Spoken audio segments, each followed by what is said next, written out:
أهلا وسهلا بكل المكشخين. تخيل لاعب طاح في الديربي، مسقط الإصابة ركبته وقالوا موسمه انتهى. ثم فجأة يظهر على الشاشة ويقول جملة واحدة غيرت كل شيء. ما الذي قالوا للبليلي؟ وهل فعلا باش يلعب ضد الأهلي؟ اقعدوا معانا للآخر باش تسمعوا اليوم حاجة ما سمعتوهاش من قبل. نوفمبر الماضي، ديربي تونس، الترجي في مواجهة النادي الافريقي. الملعب يغلي بالجماهير والكرة عند البليلي، ثم توقف كل شيء. البليلي يسقط على الأرض ويشد ركبته والجمهور صمت فجأة، ذلك الصمت الثقيل اللي يعرف كل محب لكرة القدم. التشخيص جاء قاسي: تمزق الرباط الصليبي الأمامي، الإصابة اللي أنهت مسيرة لاعبين كبار، الإصابة اللي تسرق من لاعب أشهر من عمره وقد تسرق منه شيء أكبر: ثقته في نفسه. والأسوأ، أمامه مونديال 2026، حلم كل الجزائريين. لكن هنا يبدأ السؤال الحقيقي اللي يجب أن تطرحه على نفسك: لماذا تحديدا البليلي مختلف عن غيره من اللاعبين اللي مروا بنفس الإصابة؟ وهل تعلم أنه متوسط التعافي من تمزق الرباط الصليبي يتراوح بين 8 و 12 شهر؟ البليلي أصيب في نوفمبر، والآن قريب ندخل في مارس ويتحدث عن العودة. هذا يعني شيء واحد فقط: إما أن هناك قصة استثنائية خلف هذا التعافي السريع، أو أن هناك خطر حقيقي لا قدر الله لا يريد أحد أن يتحدث عنه. وهذا بالضبط ما سنكشفه معا.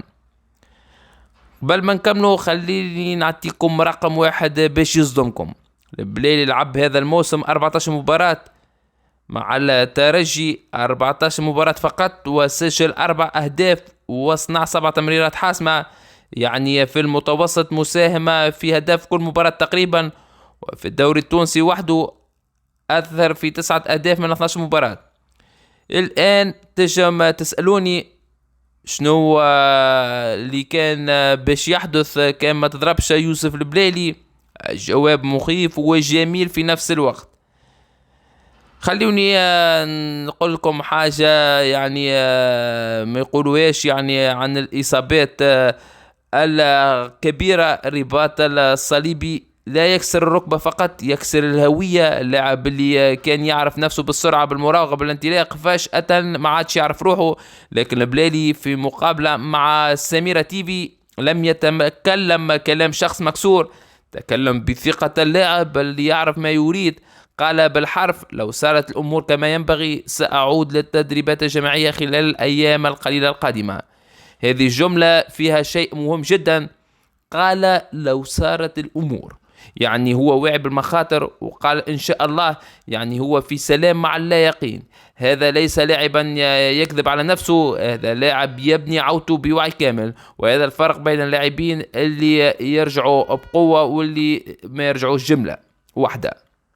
والآن السؤال الأكبر: في شهر مارس ربع نهائي سيجمع بين الترجي الرياضي التونسي والأهلي المصري في دوري رابطة أبطال إفريقيا. ذهابا مستحيل أن يلعب يوسف البلالي، وإيابا ربما دقائق قليلة. لكن هل تعرف ماذا تعني دقائق قليلة من البلالي في مباراة بهذا الثقل؟ اتذكر شنو قلنا قبل قليل عن أرقامه. لاعب بهذه الإحصائيات حتى دقيقة واحدة منه تغير المعادلة. وهناك سؤال آخر لم يجب عليه أحد حتى الآن: هل سيجدد البليلي عقده مع الترجي، أم أن وجهته القادمة ستفاجئ الجميع؟ باش نجاوبكم بعد لحظات.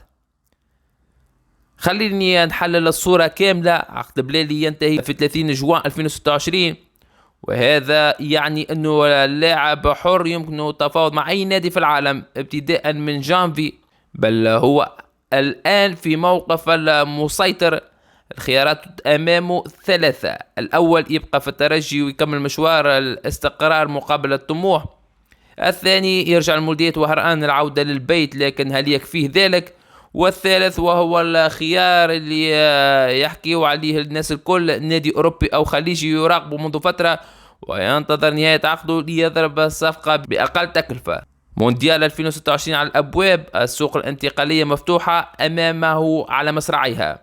توا باش نحكيو على الترشح يعني الجزائر لمونديال 2026، والبليلي جزء من حلم المنتخب الجزائري، وهوني تكمن المعضلة الحقيقية في آخر 6 مباريات لعبهم مع منتخب الجزائر هذا الموسم، ما سجل ولا هدف وما مرر حتى تمريرة حاسمة.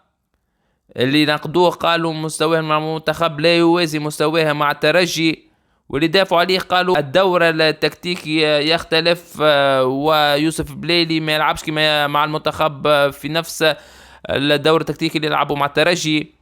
لكن الحقيقة اللي يعرفوها الناس الكل كان رجع البليلي في أفضل حالاته خلال شهرين، فهو قادر على أن يكون الورقة الرابحة الجزائرية في المونديال، وكان ما رجعش فالباب مفتوح لأسماء أخرى تنتظر فرصتها منذ سنوات. المشوار الحقيقي لم يبدأ بعد. إذا باش نجمعوا التصوير بكلها، لاعب طاح وأصيب في وقت كان يجب يقدم فيه الإضافة لفريقه وللمنتخب الجزائري، رجع بقوة وبسرعة مذهلة أدهشت حتى الأطباء أمام مباراة مصيرية ضد الأهلي قد تحسم الموسم. عقده على وشك الانتهاء وسوق الانتقالات تترقب، ومنتخب بلاده ينتظر كورقة أخيرة في مشوار المونديال. كل هذا في شخص واحد، في لاعب واحد، وفي قصة واحدة.